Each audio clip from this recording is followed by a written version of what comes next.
Friends don't spy. True friendship is about privacy too.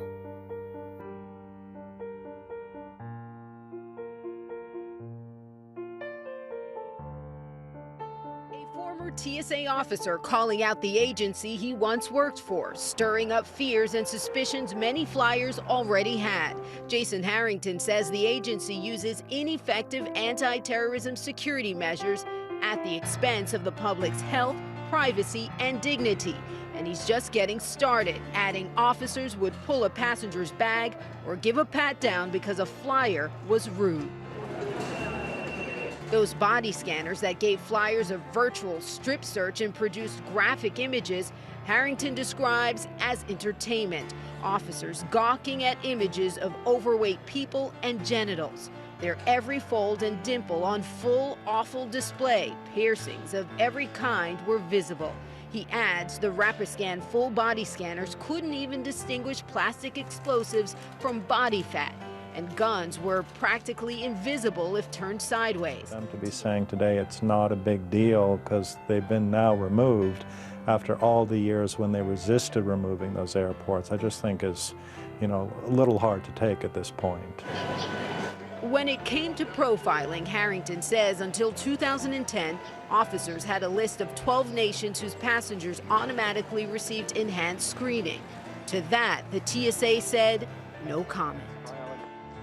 Well, here is CNET News, a division of CBS News. Feds admit storing checkpoint body images at one federal courthouse just from Florida.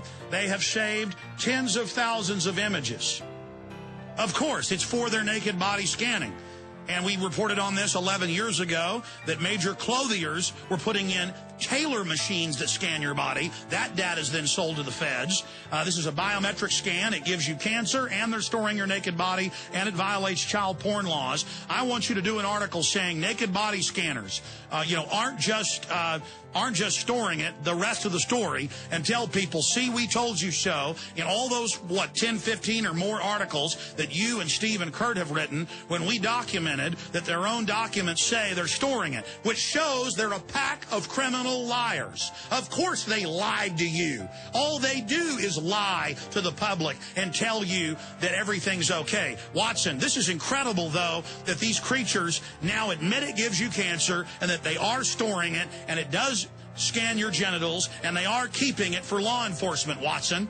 Well, they've lied about these body scanner devices at every turn. They were introduced on the basis that they don't show clear images of genitalia, and yet right from the very beginning on the TSA's own website you could go on there and see the kind of images that these produce, and they produce a clear outline of genitalia. Indeed, that's what the researchers, for example, from the London Guardian, who went in and looked at the trial, said that it produces, quote, eerily visible images of genitalia. And to make sure they've got the scanner tuned right, they look at the genital, the female folds, and the male shape to make sure it's tuned. Just like a photographer looks at the eye or looks at moles on the face when you're taking a photo. It's a 38-year-old secret global program. But the media never reports on the full story.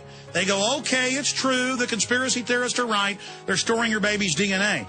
Now, look at this CNET news story, top news story on Drudge. We just posted it, link to it up on Infowars.com. Feds admit storing checkpoint body scan images, and it says the federal marshals have a Gen 2 machine hooked in, and at one airport, 40,000 images. It says that they boast that it can be operated remotely, and the Gen 2 detection engine capability is stored with your name, and your naked body 360 scan is then transferred to the federal marshals, and they have a naked body scan of your children, your wife. Isn't that funny? Imagine if the cops grabbed your wife off the street randomly, stripped her down and took color photos of her, you'd go crazy. But they run you through the airports and do this, and it's A-OK. The shocking thing about it is that the fact that these images produce clear, visible shots of genitalia, and you've got children going through these. In the UK, they make you go through them. You don't get a choice. And it breaks child pornography laws. And a lot of these kind of people that work for the TSA and airport security have been habitually caught abusing their power, and many of them have been caught using these naked body scanners to harass their own colleagues. So you've got the worst possible breed of individuals running these machines. They completely violate privacy, and they produce radiation at 20 times the dose we were originally told. Columbia University reported back in June that they were placing millions of people at risk. 35,314 images stored just on one machine in Orlando, Florida, from the airport. Homeland Security lied to everybody and said they weren't. From the beginning, they were doing it. Just like they lie about why the fluoride's in the water when their own documents say it's meant to sterilize you and give you cancer. Just like they lie about bisphenol A and now admit it's sterilizing us and giving us cancer. It's sterilizing us and giving us cancer.